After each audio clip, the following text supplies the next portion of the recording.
Hai, gaozarule cosmic, dă-mi sticla aia înapoi.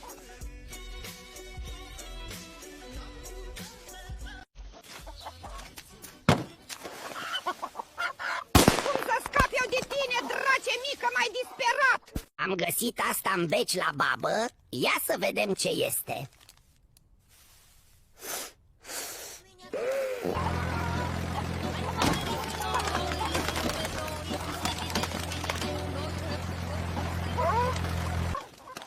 Vai de mine, ce-ai făcut aici? Doamne ferește! Picioarele alea subțiri ca paiele!